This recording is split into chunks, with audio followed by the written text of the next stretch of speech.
Hello YouTube! Welcome to this Educated Barbarian episode number 14, if I'm not mistaken. This is going to be a rainy episode, so I'm closer to you today so that you can hear my voice. Strange are the ways of men. They can speak no good word of the contemporaries with whom they live, yet they count it a great thing to gain the praises of a posterity whom they never saw nor shall see. As well might we grieve because we cannot hear the praises of our ancestors. So the dichotomy of existing in an environment and a community and society in general where you might not relate with your contemporaries, you might not like these people, and yet you're constantly looking for their approval. That is an important irony that Marcus Aurelius is pointing at, because he's showing to you that your behavior is illogical. Why are you trying to get the approval and the praises of people that you detest? It's not normal. You should try and seek the love and the appreciation of like-minded individuals, and that would allow you to stay true to yourself, because you could constantly change and repeat that endless cycle of betrayal, of not being true to your true self, simply because you're always trying to prove to other people that don't really matter that you're worth something. And it's not important that you do that at all. And on top of that, posterity, as he points out, only happens after your death in reality. Meaning that there's a difference between fame and posterity. A lot of people never accomplish fame or achieve fame. They achieve posterity, but in reality, if you look at it the way he does, with life being just a speck of sand in the universe, you spend most of your life as a posterity. Meaning that even if you taste fame, it's for an infinitesimally small portion of time, and the rest of time is just people remember you. But who cares? You're not alive to see it. And even in your life in general, fame is not a good thing. It's toxic.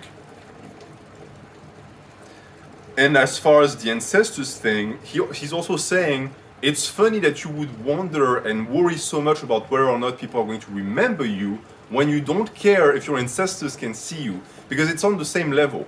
It has the same level of incidence, and I would even go as far as to say that for me, it is more important to worry about whether I am worthy of praise by my ancestors than by my contemporaries or the people who are going to be living in the future. I'm more aware of that. I'm more focused on being someone that my great-grandpa could be proud of, because I don't really care about the neighbor. I care about the people in my direct line of ancestry. If a thing seems to you very difficult to accomplish, conclude not that it is beyond human power.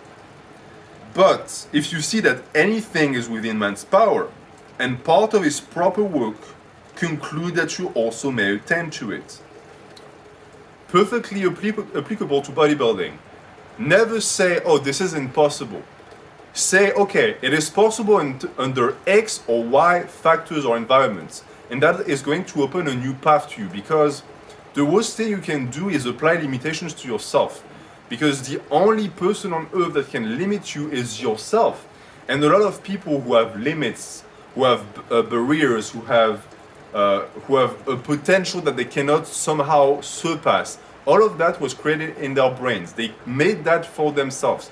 They've crafted their own prisons, and you are free of breaking out of that prison whenever, the second you realize that you actually have the key. The key was in your mind the entire time. So avoid that at all costs. Because a lot of the time too, the people who do that don't do that because they're humble or because they're down to earth. They do that as an excuse. When you tell yourself, oh, this is impossible, it's a way, it's a vicious way, it's a meandering way to tell yourself, even if I fail, it doesn't matter, because I'm not going to try in the first place, because trying isn't going to result in success. That is a terrible mindset. It's a loser's mindset. Reject that. In the gymnasium, if someone scratches us with his nails, or in a sudden onset bruises our head, we express no resentment. We are not offended, nor do we suspect him for the future as one who was plotting against us. We are on our guard against him, it is true, but not as against an enemy or a suspected person.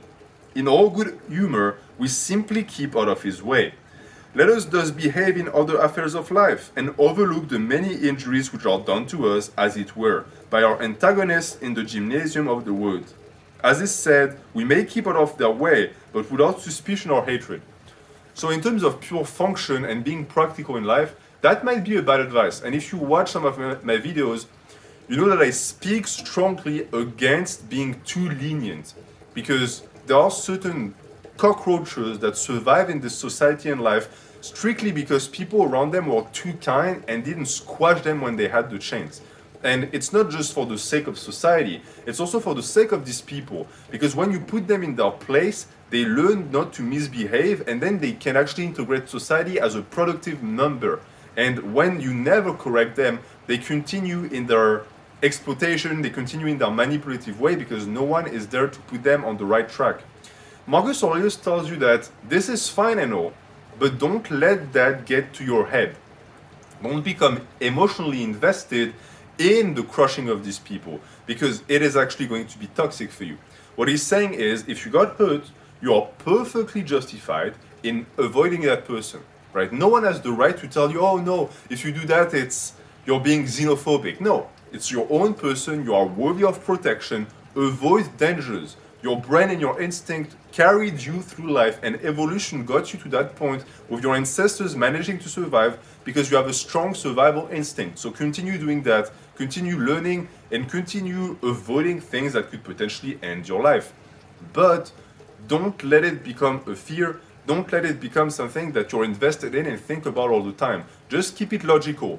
This event, this person created trouble for me, let me avoid. Let me not hate that person, because if you hate them, you're not avoiding them. Now they live in your head, and you're constantly reliving that moment. That needs to be purely factual, purely logical, okay? No emotion involved. And that is, I think, a very sound advice. Because if you constantly resent the people who do you wrong in life, you are going to be carrying that baggage with you. And that could actually turn you into a bad person as well. Be free of that. Be detached from these emotions. Just be efficient.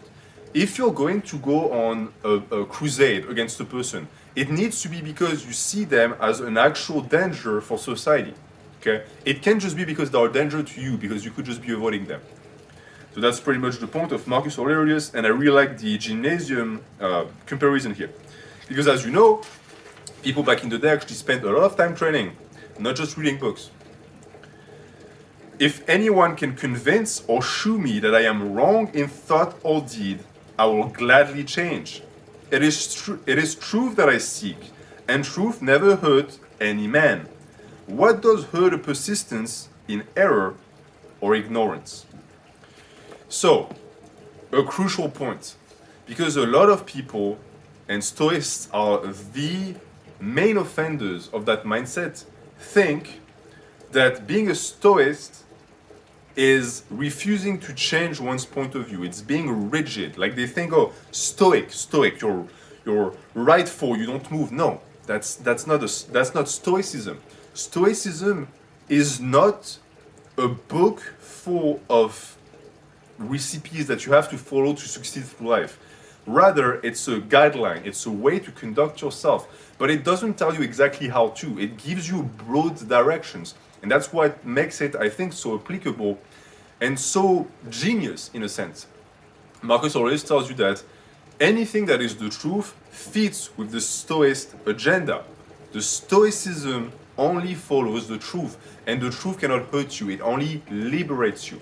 No truth can be of hurt. And that is mostly true in the long run, because we all have an ego. I mean, I'm not free of ego, far from that. And I know that when I am contradicted, my first reaction is not logical, it's emotional. I'm like, I feel pricked. I'm like, I have either anger, or I'm annoyed or disappointed. But if I let that slide, if I take a step back and I let that die down, I can then regard what that person is saying logically and think, okay, observe that. Is it something worthy of reflection? Do you need to observe that and maybe add it into your life? And if the answer is yes, then good, I'm going to modify my way. I've had people on this channel come and point out something I was doing and say, hey, maybe reconsider this. And I was like, you know what? After like a day or two, I was like, you know what? They're right. And I would go back and say, you're right, thank you for your time. And I would modify it. And I think that in life, that's how you improve yourself. Because other people outlook don't have the power to make you feel bad about yourself, but they have the power to make you be better. And that is free. It's free advice that you can decide to select or not. And across the board, it's what's going to allow you to look back in a year or two and think, man, I was an idiot back then. That is evolution. That is key. If you stop having that feeling, you're doing something wrong. You're stagnating. It's not good. And as he says, what does hurt is persistence in error or in ignorance. I don't think that someone is stupid because they don't know. I think they're stupid because they refuse to know. They refuse to change their mind. That's stupidity. But don't let that become relativism, because relativism is also dangerous. If you have moral standards, if you have a certain righteous mindset on certain issues, be open to discussion, but don't be swayed by people who tell you, oh, you can't have opinions. No, yeah, you can have opinions. I have very strong opinions on certain things that I think I will never change. But I'm not opposed to changing. Meaning that if I receive a correct argument, I will change, but it's unlikely to happen.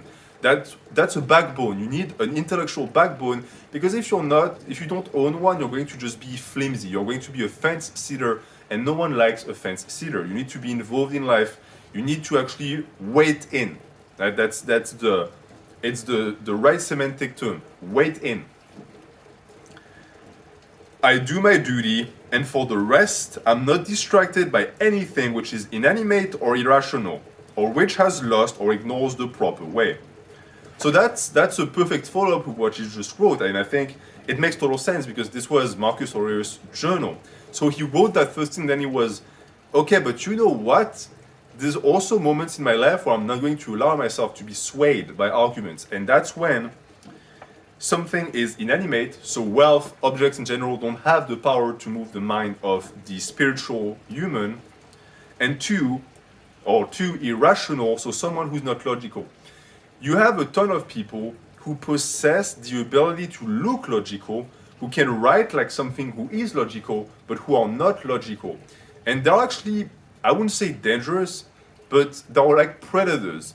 They look conspicuous, meaning that there's something wrong here. You know, you're opening your mind and you think, okay, maybe this is some truth, maybe I'm going to get better out of it, but you're trying to grasp that substance, that logos, and there's nothing there. You're grasping fog, and you're wondering if maybe the problem is you.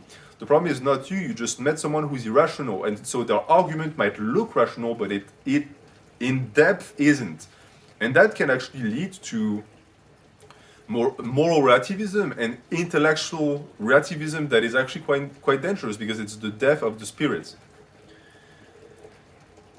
And the last one is anyone who has lost or ignores the proper way. So the people who are irrational don't know any better, but there's worse than these people.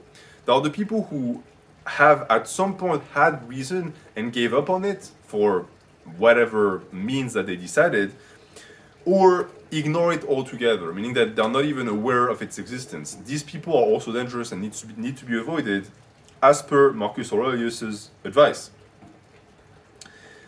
Alexander of Macedon and his muleteer, when they died, were in a little condition.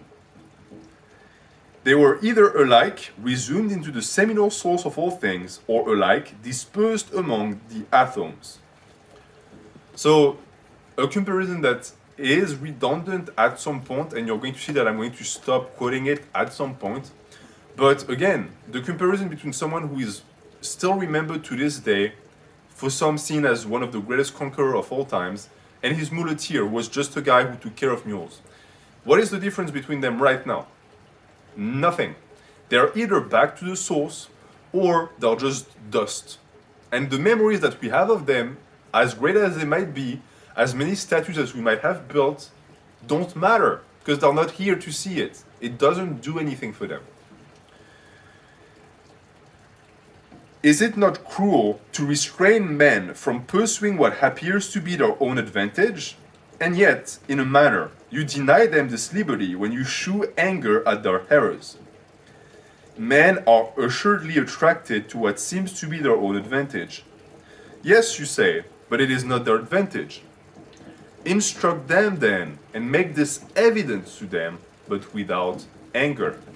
So the first paragraph is pretty much talking about liberty, talking about the restraints that you impose on other people when they're trying to better themselves. And it's something that I resent. It's a mindset that I have in me that I'm trying to combat, because I know how I was when I was getting started, and I know what it took for me to actually, get into gear and get into shape and actually start working out and train. And it was a kick in the butt. And so I have a tendency to distribute them with largesse, which I understand sometimes doesn't work, because when people get berated, sometimes they don't like it. They back off, and with reactants, their love for lifting is now just 15 feet further apart. And that's not good, and that would be my fault, and I need to work on that. But what is said here actually works in my favor when it comes to trying to intellectualize why I should be this way. And it's because, as he says, when you're angry at someone's mistake, you're basically teaching them not to try ever again, because you're teaching them that if they mess up again, you're going to be angry. What you need to do instead is to correct them, because it's to their own advantage. Correct them with patience, instruct them, and show the evidence of the mistakes of their way so that they can avoid it next time. And I think the problem with teachers in general, the reason why it's tough to apply as a teacher, is that you have so many students that it feels like you're teaching the same person again and again, and therefore you get frustrated at some point. But I think that's a mindset to keep in mind. Just because you taught one person doesn't mean that the next individual in line heard that. And maybe they're even at the lowest level and they need more time to catch up. It's the reason why I like on this channel to give you keys, but I don't open doors for you. Because I personally find that I don't have the ability to do that. I need you to be able to do that for yourself. It's going to be better for your future, and it's going to make you into a more efficient human. And if you truly cannot find the way out, I can nicely show your mistakes or errors and guide you properly. But that's how you actually get people interested into lifting and into things in general. You kindly show them the way. You welcome them with open arms. And a good way to do that is to remember where you came from. I remember where I came from, and I have sympathy for the people who are going to be at the same level, because I know what they can accomplish in life, and therefore they need to be proud of it, and they need to put in the work to be able to actually achieve their full potential. And I'm going to leave you with that for this Educated Barbarian. It's a short episode, but I will catch you next week without fail for episode 15. Thank you for watching. Have a good day.